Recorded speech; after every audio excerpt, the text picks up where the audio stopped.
we can get started. Yep.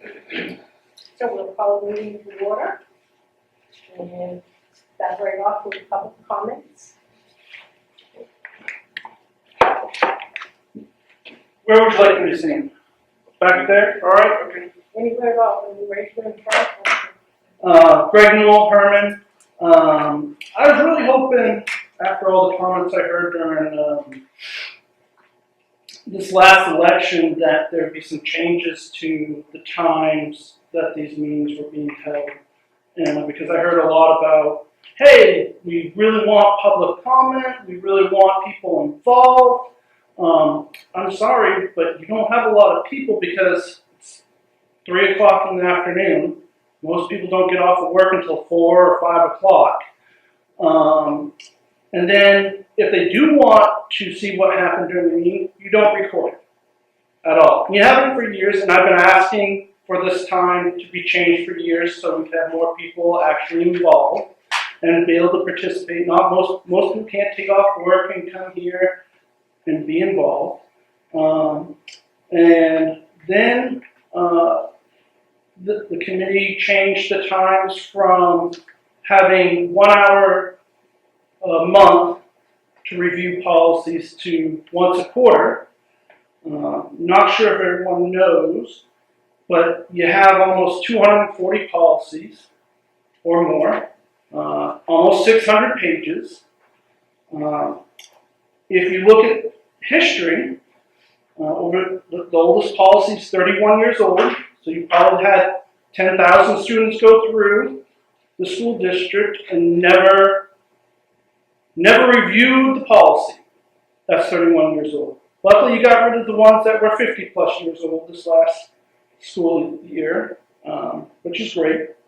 What I also find is interesting, you moved policy meeting to once a quarter. Last year, you held the policy meeting 9 times for a total of 9 hours. You got through a total of, I think, 25 or 26 policies.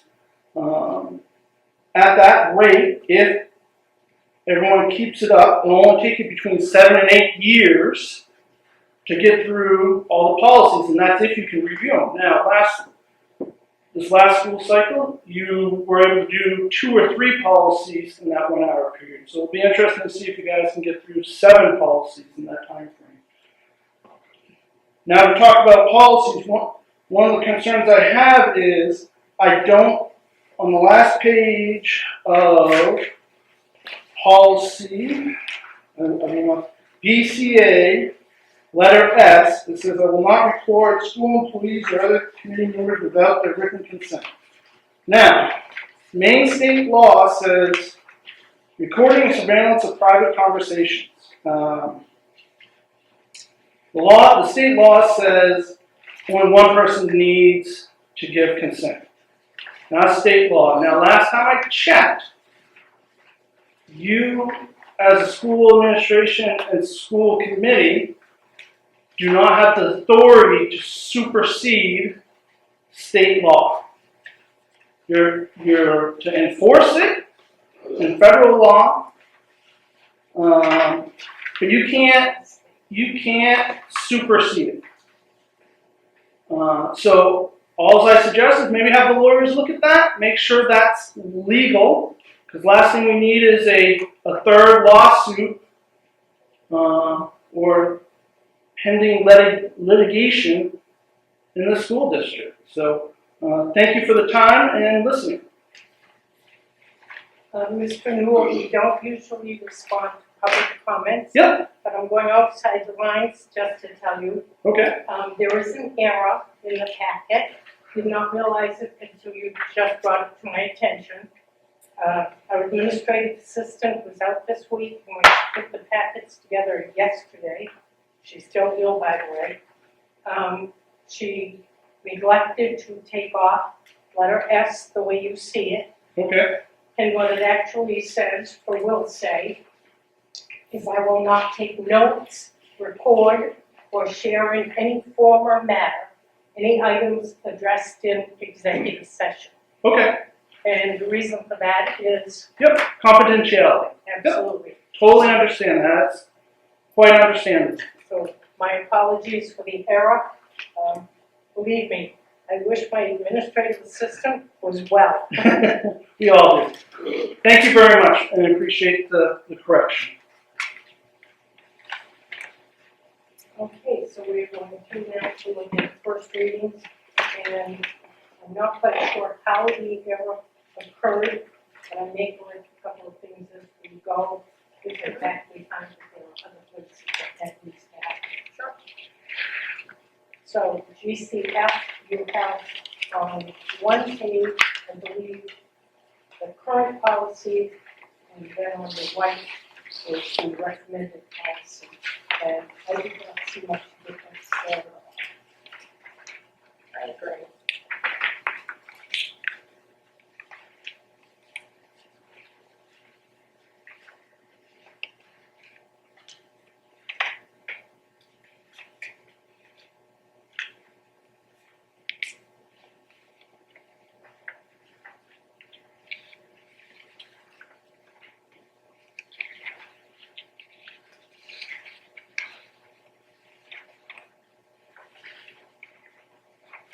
We need to discuss. I don't think we vote on these, we're just a recommendation to move it forward to the board. and so my suggestion is to leave it the way it is, because in this, they didn't really give us anything new in here. So even though the policy is old, it's the very same policy, the same recommendation, no need to change. Same law.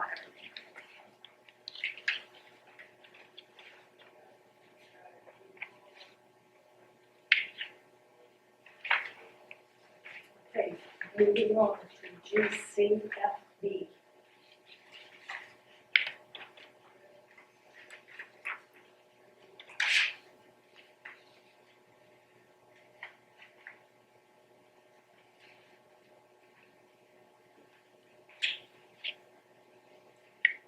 I think the second paragraph in this particular one is what's new.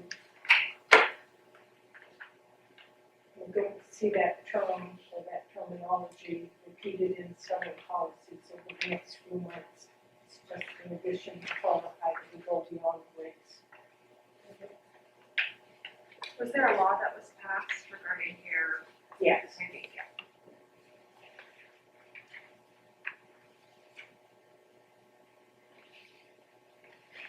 I need to slow down or speed up. Just tell me and we'll do that.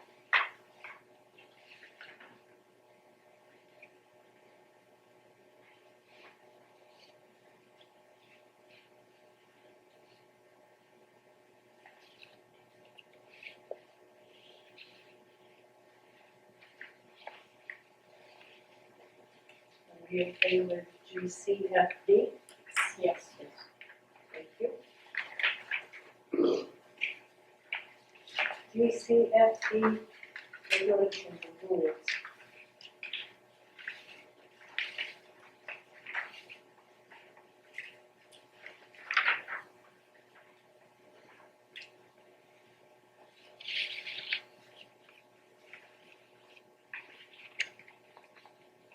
Doesn't look like there are a whole lot of changes on that I don't think we'll procedurally.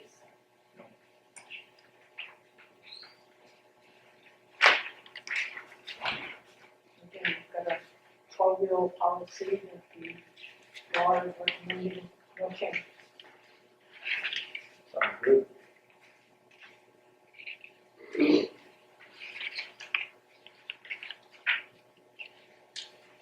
Yes, we have two changes too.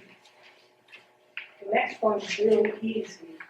We'd like to rescind policy AFD for the simple reason that permanent community free net does not exist.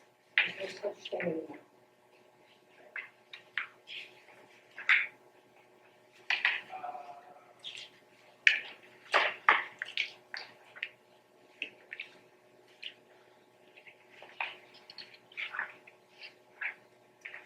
This one is a little bit of change, and the change that I will point out is parts D and E and the recommendation do not exist in our current job description, in our current policy. So we would need to add D and E, which is the use of social media. What they're actually trying to do is discourage people from using social media for anything to do with your employment. If you want to have your own social media page, go ahead and do that. Should have a disclaimer on there that your views and opinions expressed are your own, that they have nothing to do with your position and your job. It's yours and yours alone. And actually on school-sponsored pages, they would like them to be outward going only. In other words, not have any comments come back on them.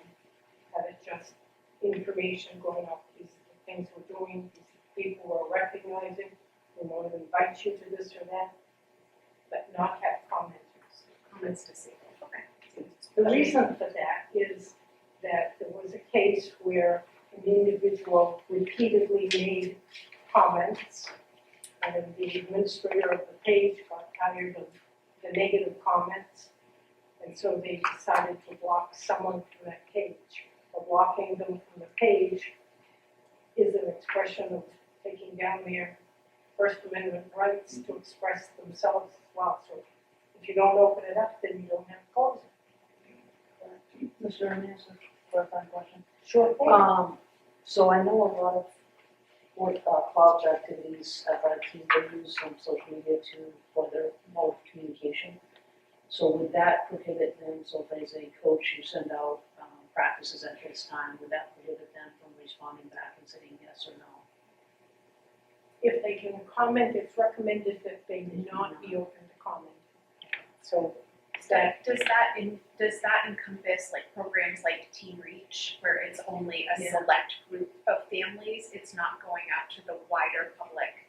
It's just check going back out. with German boots and ask that. Because I think that's might be a little bit different. Yeah, because I know, like, a lot of the schools, a lot of us are using like Team Reach type of programs, or just the teams, but there are some that use the Facebook or whatever. And that would, the team reach, only because I'm not familiar with it, that would mean just those that are on the team would be interacting on that particular page. And there, so there's usually, that's where the questions get asked, or, so I don't know how you can turn off the So, communication of those. My And I'm son's guessing that's a when I open that up, private page Sure. where only those Just- people can get on Okay. it. It's not, You've got to go out.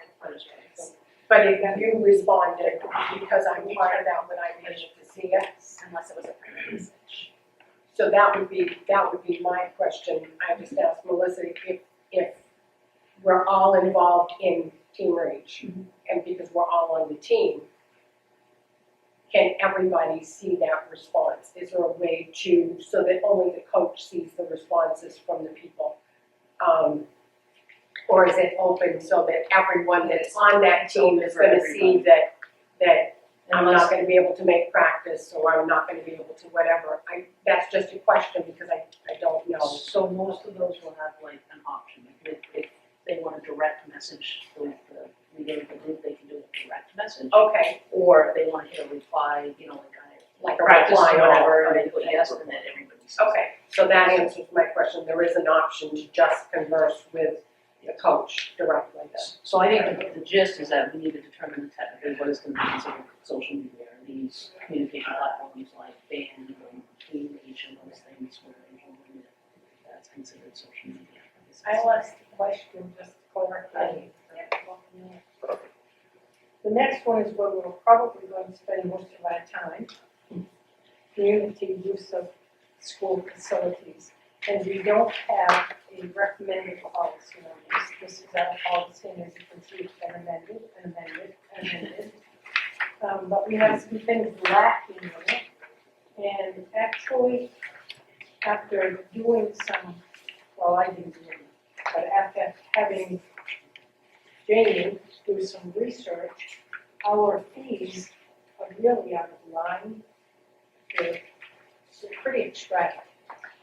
And so I'd like us to think about revamping some of those. We also need to add something in here to add some of the fields that are not on here. But if you would like, not to put you on the spot, Mrs. Youngblood, but do you happen to have, in your little file cabinet here, some of the numbers that we were looking at from other schools? Other districts were splitting them up between like half day, full day sort of thing, so like anything less than 3 hours was one rate. Anything more than 3 hours was considered full day and was a different rate. I don't remember the exact dollar figures, but I do recall at least one of the districts was actually charging less for a 3-hour block of time for a similar field than what we were charging per hour. So it's I definitely think that we're a little bit out of line with what our schedule looks like, but also how much we are charging during that time frame. So, I think one of them actually had $100 per use. and that's, Ours yes, is $100 an hour. correct. You know, the thing is, we want students to use the fields, and we certainly have depended on Hampton for a number of years using their track and those kinds of things. And at one time, it may still even be in here, that if there was Hermon students involved, then we really wanted a minimal charge because we want our kids out there active using the fields. What we're talking about here is when we have a for-profit organization that may include some of our students, but it's not directly for our students. So we'd like to add some things, think about the prices, and then we also need to have on the request form here, we need to add the library, and we have to add some setup if they're going to be using the stage. And Stephanie, I'm not sure who provided this, but they actually have given us a suggested way to add the microphones and lights and sound and all of That's that. something we did from our office at least a number of while ago, but we didn't realize that this was actually, this form itself was part of policy. It is, So that's, they probably ended up there. well, and you know, that's the other thing. Because it's spoken of in the policy, we have to have something available and we need to have them aligned. Part of that is also the field lights, the use of the field lights. Right now, that policy says that anything after 4 o'clock is automatically gonna have a charge for the use of the lights. And at 4 o'clock in the summer, you don't need the lights on. You know, so that was another big piece, like maybe it should be more to the nature of, if we have to turn the lights on for you, this, you know, there will be a charge of X, Y, Z, whatever that may be, but Do we have rental fees from other schools like Camden? we have some. That might be a good, the other, and I don't know if it's in here, Mrs. Duran, I know a lot of schools, having been the athletic director at one point, there was a lot of cooperative agreements, so we used Hampton's track for years. Right. But then they may come over and say, hey, can we use the tennis courts for whatever, you know? So I don't know if there's a way that is gonna be included or not. That is in my opinion, is appropriately addressed in that policy. It does state that if it's for the direct educational, I mean, we may add the words that it may include, you know, I can never say the word, reciprocity. That's the word. Did I get it? Yes, Yeah. look at that math meter go.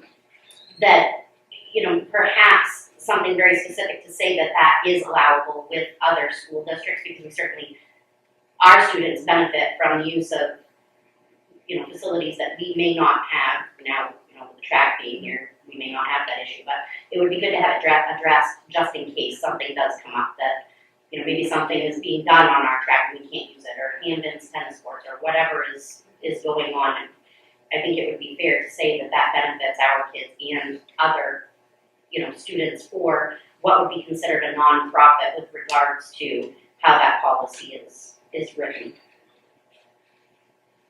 So is this something we want to table, Patty, and then you rework it and then bring it back and consider it the first reading, or do we want to just consider it the first reading with the changes you guys are thinking? Well, I just assume have a little bit of input. Like I'm looking at this one, it says at 4 p.m. $100 charge when requested. And rights requested about $20 an hour. So, Well, yeah, I mean, there should be, we'll have to check, see what the hourly figure would be. I'm sure Brian could get us something there. And then if there's a soccer program, let's say River City or one of those outfits that come out, if they've got like 3 Hermon kids on the team, we shouldn't be charging them $100 an hour. I You know what I don't think we mean? should be charging $100 an hour anyway. Regardless, right. But if that should be figured out some way that, if there's Hermon kids involved, it's gotta be a reduced. And you could even do a percentage, like half price of what you decide. I think that, I'm sorry, I think to have some of the information of possible fees, that you would be looking at, if you folks have had a chance to look at what some of the other schools are charging, it would be easier to change it and with that information, I think. So kind of thinking, but I'm just thinking of parental leave. They would not, because they're not for profit, so they would not be charged. I think it's going to be a little tricky with, as the person who processes the building requests at my school, trying to figure out those for-profits, how many students they have. Do you know what I mean? Like, I think of Black Bear North, they often use our gym, and I think it would be very tricky to try to figure that out. You're saying to figure out if there are students, Hermon students involved in it. So if you looked at it, that if an outside entity that's not directly sponsored by Hermon, then that becomes, whether there are Hermon students on it or not, it becomes the outside entity renting the space. I think I like the consideration of having it, but if there are students involved, but we have students involved in all sorts of different activities, and I think it would be difficult to take into consideration, well, there's 4 students, so we'll knock $20 off here I'm or whatever. okay But if I there's just one think- Hermon student, but there's no charge. Right, I'm okay with that. but I just think that if you've got an outside entity that is for profit, then it would be real hard to split it. You could have, it's just a suggestion, but you could have 2 prices. Outside entity, X dollars, involving Hermon students, Y. So maybe, And so I do think a little bit about the cost that comes with the custodial staff having to come in and work that. So trying to recover the cost, especially for a group that is a for-profit group. But I wouldn't mind the reduction in the fee, but I do kind of think about the cost that's associated with it. So I think you bring a great point, that we definitely want this for our kids and all of the kids that have access. But if we open it up, if we have 1 kid, then They'll we're all gonna have one everybody, kid. everybody's gonna have 1 kid and they're gonna want all of this, so I think it kind of opens the floodgates a little bit. From an administrative, I'm sorry, go ahead. from an administrative state, it's easier to designate whether or not something is school sanctioned directly versus something that is nonprofit. Right. Or for profit. We have documentation that we can request from them that will tell us, yes, we are for profit or what have you, or not for profit, whatever the case may be. So I think the designation, keeping it between our students and nonprofit entities, I'm thinking of like Girl Scouts, maybe using a classroom in the school. Those entities obviously directly benefit our kids. Those kids are going to be in those programs more than likely. The rec department, utilizing the buildings in the summertime. But when you start looking at what kids may be participating in some sort of soccer practice and athletic challenge, whatever you want to call it, some like boot camp sort of thing, that may be a harder thing to determine. Or track even, was the kid even there? We have no idea. from the administrative standpoint, I think the educational / nonprofit versus for-profit is an easier way to designate, and probably a more fair way to designate those costs out, and we just need to be more mindful of what we're actually charging for those fees and making those a little more in line with what other districts are doing.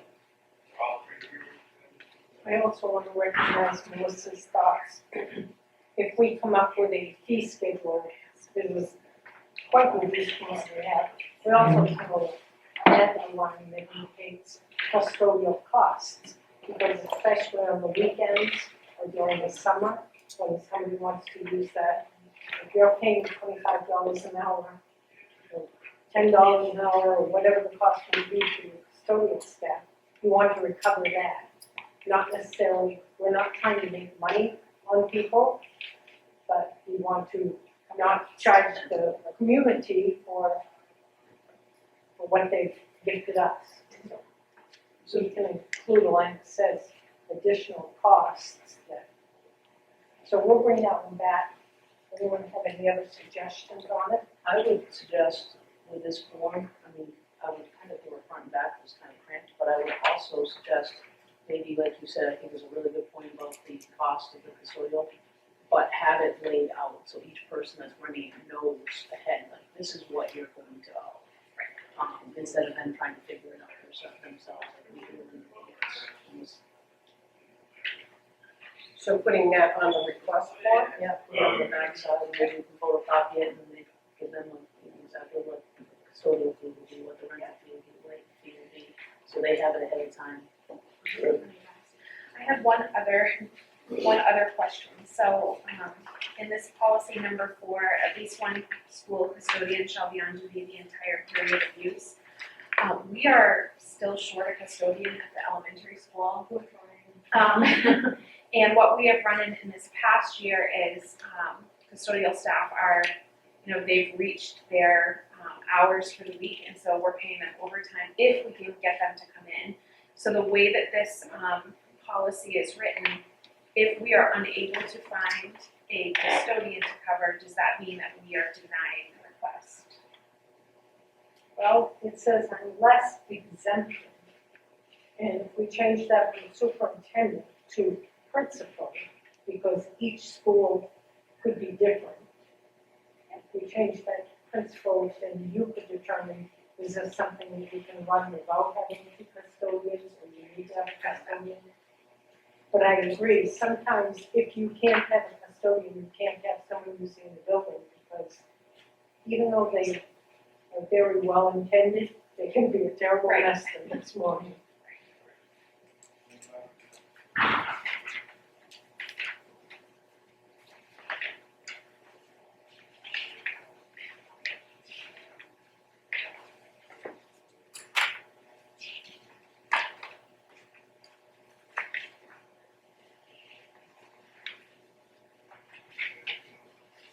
Okay, moving on, JIE is a new policy.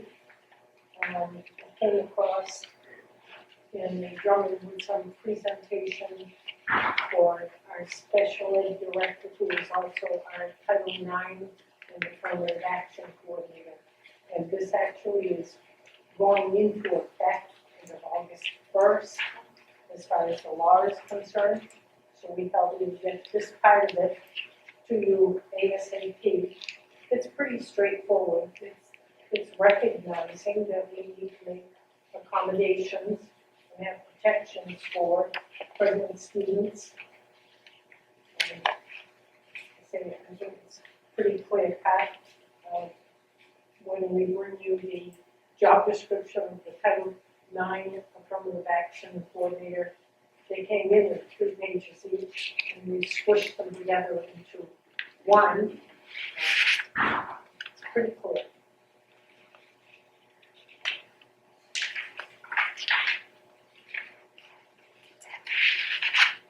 And is this a policy that we can waive the second reading when we're at the school committee level and vote on it to adopt it earlier? That would probably, if no one has any objections, a good idea, because it is going to be in effect, and we won't have a policy. Right, so I think with that exception, you might wanna just double check on it, but I assume we can do that. Nobody objects.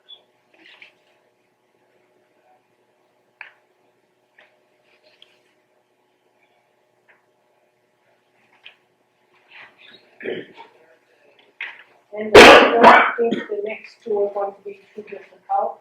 The code of ethics has not changed much, except for letter S. And letter S now simply says what is already in law regarding executive sessions. I will not take notes, record, or share in any form or manner any items addressed in executive session.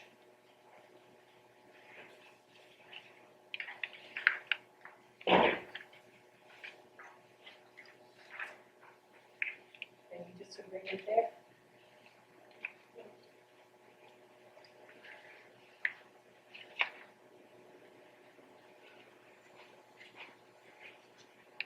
And earned paid leave, there is a little bit of an issue here on the second page. There are two places that you'll see outlined in red, I believe. And it says that that hourly employees will receive cash in lieu. The policy is very clear up to this point. The negotiated agreements are very clear. There is no cash in lieu. So that statement needs to come out. And then part D makes it clear again that there is earned paid leave has no cash value. So if they leave employment, there is no payment for unused earned paid leave.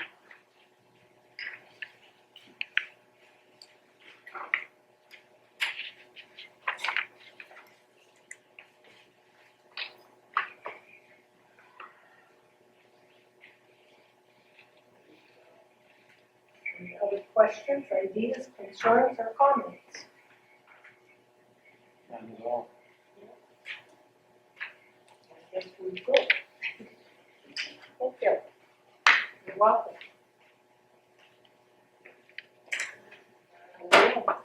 Pardon me? I said done deal. Done deal. We don't have to adjourn, because we're not an official, official group. Yep. Just, we know Debbie and, Debbie and Paul, not Debbie and Paul, know this, but you're relatively new, Mr. Venciano is new. This committee actually is not a new committee. It was addressed in the negotiated agreement many moons ago as a professional discussions committee. And it was never intended to be a public meeting. It's like an after-school teachers meeting to get input from the professionals on the policies that we have to implement before they go to the school committee. Because at the school committee, as you know, we have the first reading where everyone can have all the input they want. And then after that input, then there's a second reading. But the professional discussions committee was intended to be professionals sitting and discussing what do they want in a policy. That's why the meetings are scheduled as soon after school as we possibly can, because we want our elementary teachers to be able to be included. And we don't want to ask them to come back at 6 or 7 o'clock at night. High school and middle school teachers are already waiting around for about an hour after their job in order to have input. And we're going to try very hard to get back to honoring what is in that negotiated agreement that includes the people, the professionals who are going to have to abide by those policies.